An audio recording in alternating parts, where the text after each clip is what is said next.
I kiss you,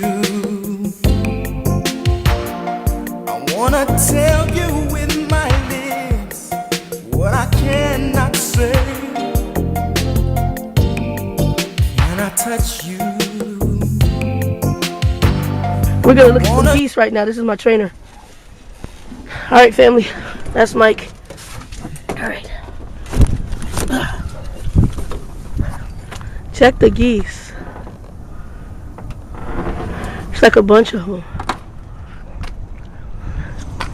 See him? He's chilling. We are in New Jersey. There's a bunch of them over there too. There's a bunch of them over there. We're in New Jersey. See if I can get them. And they're walking. We're doing an unload at this facility. Some Atlas sports place.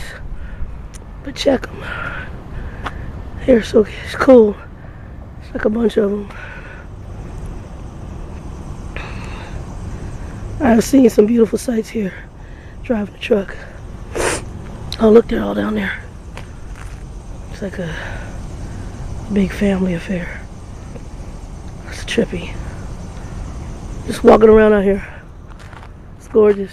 This is New Jersey. Alright. Zoom out. I got the skull cap on. Hope y'all can see me. Maybe it's me. Okay, hold on. Oh, that's better. A little bit better. A little better. How's it going? Alright, quick. I missed my BFD video, so this is going to be kind of a two-part BFD video. Last week, I think we were supposed to talk about the strangest place we ever had sex or something like that. Quick and easy. Probably the most unique place was I had it in a Karmann Ghia. I used to own a VW 1970 VW Karmann Ghia on an airplane lot and an airfield in Mesa, Arizona, called Anzio's Landing. It was where it was at. It's sort of small jets. I was dating a girl who worked at a restaurant out there. So that's probably the strangest place. Second one would probably be in the refrigerator. That was another chick. There's a lot of drama in that relationship. I said two things about that relationship. We weren't fighting, we were. Yeah.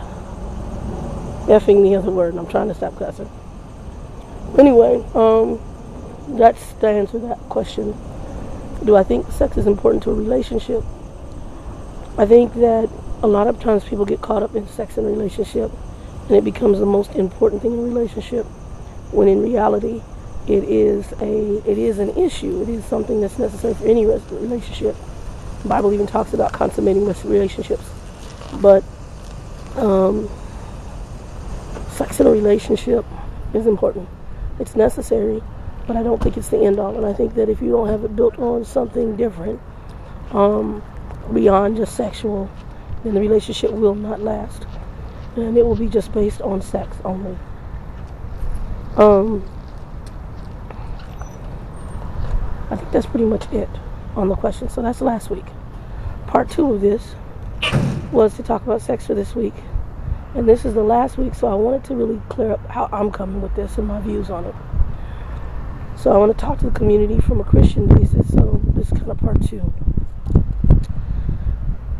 Oftentimes, if you are Christian and gay, the church does not minister to you in the way that it needs to for certain things. One of which is called soul ties. Soul ties are really, they're important. Because a soul tie, the best way I can explain it is back in the day when we talked about STD, we used to say when you sleep with one partner, that's UPS coming up.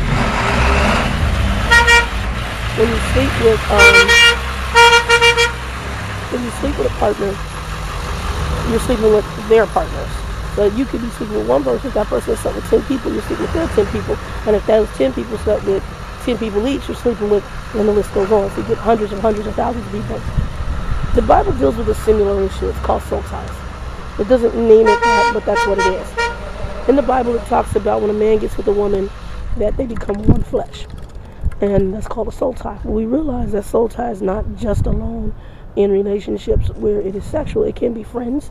You can become so intimately involved with somebody, so closely involved with somebody, that you have a tie to them, a spiritual tie. The closest spiritual tie that I can explain is a parent and a child. They have a spiritual bond. But when a man and a woman sleep together, or when a person sleeps with another person, you then develop what's called a soul tie. So let's say your partner is dealing with spiritual issues. And coming from a Christian background, I believe in demonic and spiritual issues. So your partner, may say, has spiritual issues or spirits that they're dealing with. Some people may believe in this, some people may not. You yourself will deal with it. You yourself may also demonstrate some of the behaviors of your partners. And you wonder sometimes why you're fragmented. Well, you're fragmented because you've taken on the spirits of all those other people.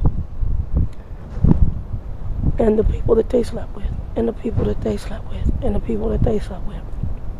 So what ends up happening is you need to get to a point where what you do is called breaking a soul tie. To break a soul tie, you have to pray over this thing. The Bible talks about this where it talks about relationships. It talks about they become one flesh. They become one unit. It talks about consummation because husbands and wives, when they interact or intermingle in a sexual manner, same thing for lesbian and homosexual couples. If you become intimately involved with somebody, you take on the spirit of that person. That's why you sometimes find couples that when they get together, you're like, damn, they kind of act alike. Like I got a friend of mine, her husband was a really mild-mannered, nice guy, very quiet. She's very, kind of has an angry vibe sometimes and very sarcastic and very quick on her feet. Well, if you met the husband now, he's exactly the same way. They take on the personas of each other because of, I've seen that in people I've dated. You know, you talk to them and all of a sudden you're like, shit, you saying the same thing that this person said. Excuse me, I said the SH word. Shiznit is what I meant to say. We got to be very careful in dealing in this particular area. And a lot of times in the homosexual community, it's not ministered to for Christians on the thing. You need to, before you go into a new relationship, break the spiritual ties of the old relationship. And a lot of times that's why we bring in baggage. Psychiatrists sometimes call it damages, or that you're bringing in luggage from a previous relationship that you have to let go. But the only way you can let go of it is to break the spiritual ties. How do you do that? You pray over it. God, help me to break these spiritual ties in my life. Sometimes it's something you can't do because it's a spirit situation. Whatever soul ties I have with XYZ people. Spiritual ties can also be tied to objects, things in your house. XYZ gave you this, that, and the other thing.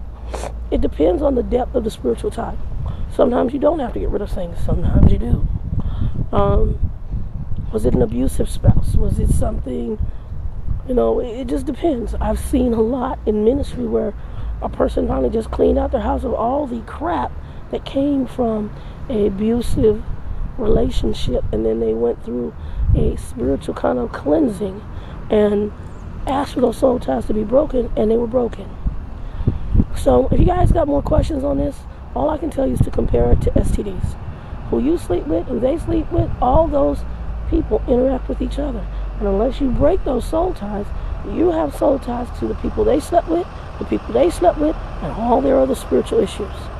Anyway, God bless you. I hope this helps. And we're going to see probably a little bit of change to the channel on my end. I'm going through some spiritual changes myself. And I think we're going to get back on focus on what I really wanted to do with the inclusivity on trying to help the gay and lesbian community a little bit more. God bless you. I also have some videos, responses. I'll be accepting those from some people online. And I appreciate your views. And God bless you. Thank you. BFD 2 and 2. I've been all over the place.